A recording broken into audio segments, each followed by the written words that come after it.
Hi there, I'm Drew Badger, the world's #1 English fluency guide, and it is a pleasure to welcome you to another advanced listening practice lesson. I want to begin by apologizing. It's very early in the morning here. I wanted to wake up before everyone else was awake and running around the house, especially my daughter. So I'm awake pretty early actually over here, but I'm excited to be making this video, so I apologize if I do. I'm not quite clean shaven over here. That's something you could try to say 5 times fast. Quite clean shaven, quite clean shaven, quite clean shaven. Anyway, I'm excited to be here. I've had a couple of vacations recently. So the first one, I was going back to California. I was actually visiting my younger sister out there and my mom and her husband, or not my mom's husband, but my younger sister's husband. So I get to stay with them in San Francisco, and I had a lot of fun traveling around, doing lots of interesting things out there. And then on this most recent trip, just a family vacation here in Japan, I went to Kyoto, Japan. So it was a nice opportunity to take my daughter there for the first time and get to show her what everything looks like. And Kyoto is a special place for me. I really like just the whole design of the entire area, the entire city. It's built based on the ancient kind of Chinese design for capital cities. And so it's a really nice grid formation with all the streets that are really easy to recognize and understand. But within all of these big, easy to understand places, you've got lots of tiny little places to explore, lots of beautiful gardens. We took a trip to the zoo, which you can find on the YouTube channel as well. So that was another really interesting thing we wanted to do. And I spent a lot of time just walking around with my daughter, just showing her interesting things and getting to spend more time with her, because that's really the best thing I can do to help her start speaking and help her start reading as well. She actually really likes letters. So anytime we see letters, she stops and wants to look at everything. So I'm really excited about that. Anyway, in this video, I wanted to talk about something that I mentioned in a mail to subscribers not that long ago. And if you'd like to learn more about that, you can learn more about that at our website, actually at EnglishAnyone.com/power-learning. And you can actually take a really great quiz that we've got there now that really helps people, give a lot of great information specifically for people that have really whatever your problem area is with your English. But it's something that, typically when people are learning a language, there are one or two things that people have a specific problem with. And if you solve that, it could be listening or reading or speaking or whatever the problem is. But if you solve that, then it takes your fluency up to a much higher level, maybe 2, 3, or even 10 times or more higher, just because you're solving all of these individual problems with your fluency and you're tackling the #1 frustration that you have with your fluency. So you can learn more about that there.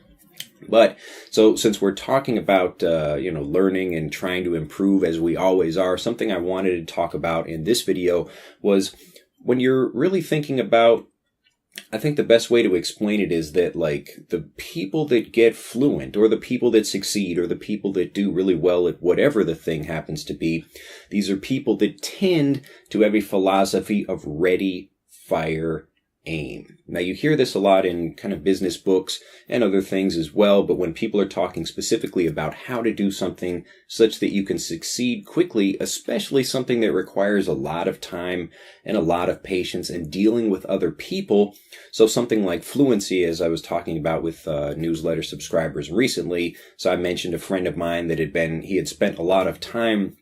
He's a really talented guy, and I had seen him back in California, and he was kind of telling me this story about how he was, I guess I could say I could remember it from college as well, but basically he was talking about how he had spent a lot of time trying to get into lots of different things, but never quite completed any one of them because he was really focused on being perfect at that one thing. And so I would say, why don't you tell people about it? Why don't you design these things with other people? Because they depend on other people, especially businesses. It's really difficult to try to build a business by yourself and then release it to other people when you're finally finished with it and you think it's perfect. And then most of the time the business does badly because the business depends on other people being there. So I was talking to my friend and explaining, and this is another thing that I explained in the newsletter, was that for something that's a social idea or a social learning thing or something that depends on other people, like business or learning a language, the important thing is that you actually have to do it really from the beginning with other people. And that's why when I design courses or when I do anything, like I make a lot of mistakes at what I do. But the reason that I make mistakes is because I'm happy to actually start getting involved with other people. And the truth about what I do is really important to me. So let's say like everybody hated this video, and I got the whole bunch of comments down below. I might be a little bit sad about that, but at the same time, I'd be really happy to know, oh, okay, so people don't like this video. I'd rather make something else, or people are more interested in hearing about something else. But you don't have access to that information until you put it out there for other people to understand or to try to, to consume or try to use or something like that. So in the same way that people are starting to build more businesses now, the whole business landscape, the landscape of business, so just talking about business in general, especially software development, is starting something and really building it with people in the same way that you would build fluency with other people. And the ready, fire, aim philosophy means that instead of getting ready, and you're going to aim, like really try to focus on a particular topic or a particular target. Like I said, it was early, or it is early, and then fire. So instead of really focusing on something and trying to make it exactly perfect and then pulling the trigger, what people are really doing more now is just getting ready. So starting things, getting a little bit ready, and then pulling the trigger. So you're starting to shoot, and then you're aiming after that. So you shoot your first shot, and maybe it hits well, maybe it doesn't, but you learn from that, and then you start correcting, and then you actually get fluent faster, or you build your business faster, or whatever that thing is you have to do. So people talk about failing quickly, such that you can start learning more quickly, and then you can actually get to your success, whatever your goal is, much, much faster. So the important thing to think about ready, fire, aim with learning with, business, like my friend back in California, or you with fluency, or whatever else it is in your life that you're interested in doing. The point is to, especially when you're involved with other people, so something like fluency, particularly because it requires you to be with other people and to practice in front of other people in order to actually get fluent. Because if you just sit and, look at a textbook in your room, you're sitting studying by yourself, excuse me. So if you're just sitting and studying by yourself, it's going to be really difficult for you to actually, when you finally get in front of people and you think you're perfect, you think you've practiced, you haven't actually built the confidence by practicing in front of other people. So it begins by starting to do something a little bit in front of other people, and then starting to learn from that, and then starting to improve, and then it gets much, much, much better over time. So I thought about this now as I'm sitting there and I'm talking with my friends and just walking around talking with people in Kyoto, and now I can actually speak fluent Japanese. And the reason I can do that is because I stopped learning that traditional way where I was thinking about, okay, I need to kind of sit down and study a whole bunch of flashcards and textbooks and things like that. Now, this is good if you want to study a test where it doesn't matter if another person is involved. Again, this difference between having people involved in what you do. So if I'm learning math or something that it's just a test that's going to be literally testing me about something, it doesn't matter if I spend time with other people or not. But if what I'm doing depends on other people, again, like having a business where you're successfully selling something to other people, or you're trying to speak fluently in front of other people, it really depends on having other people there to practice with. So that's really important.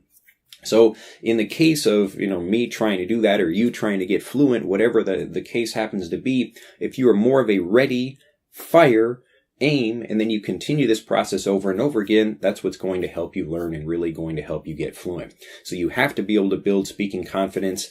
And again, the way I did it was stopping learning the traditional way and then starting the very first thing. So this is just one of the ways that really changed my learning and my ability to get fluent was the speaking practice missions that I started creating, because I realized, it's nice to maybe know a few words, but if I can't use them confidently, if I feel nervous and scared and don't want to make any mistakes, then I'm never going to actually build the speaking confidence and the fluency required to speak fluently.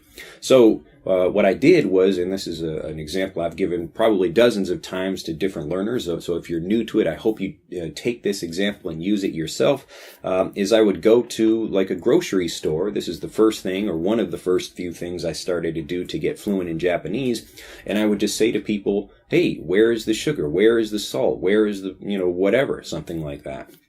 So I did that, number one, because all the people working at a grocery store are busy. They're not just standing around with nothing to do. So they can answer a quick question for me and I can know if I'm using the language correctly or not. So I just practice one thing and I focus on it and review it over and over again until I can say it perfectly. Where is this? Where is this? Where is this? Where is that? Where is that?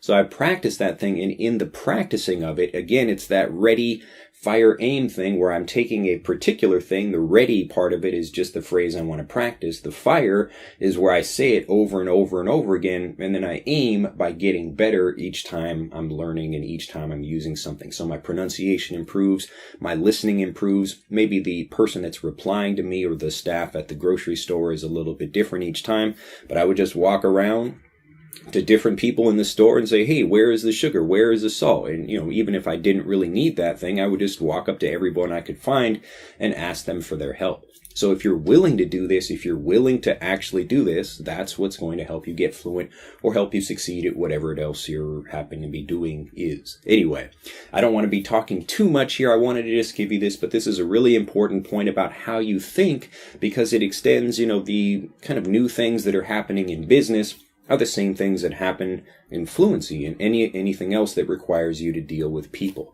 So when you're thinking about dealing with people and having the chance to get fluent, this is the thing I'd like you to think about today. Anyway, I hope you've enjoyed this lesson. Do give me specific feedback, as I'm always trying to learn. Again, everything on this channel is a work in progress. So I try different things and see how they work. And I'm still trying to ready, fire, aim around YouTube and figure out, things I'd like to do. Like, will I continue with this series, or I can, create something new?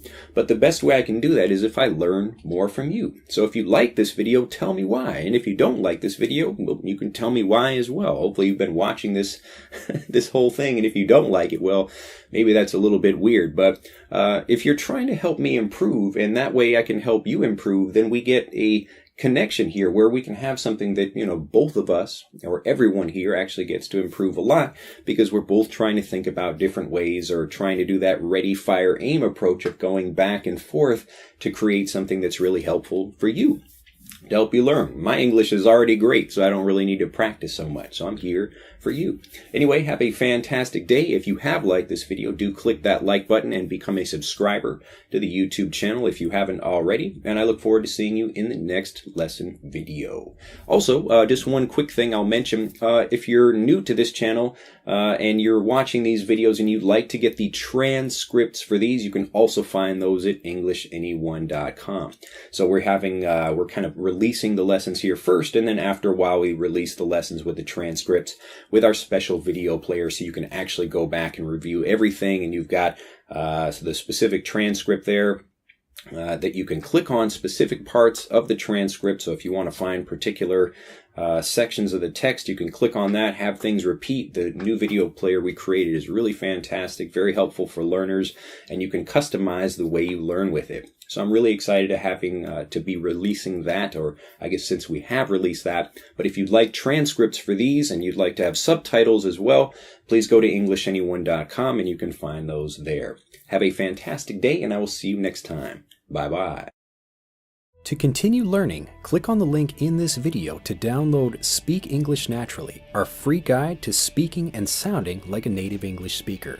The guide reveals the 3 most important kinds of conversational English you must learn if you want to sound native, and will help you experience instant improvement in your fluency and speaking confidence. To download your free guide on a mobile device, click on the link in the upper right of this video. To download your free guide from a computer, click on the link in the lower right of this video. I look forward to seeing you in the guide.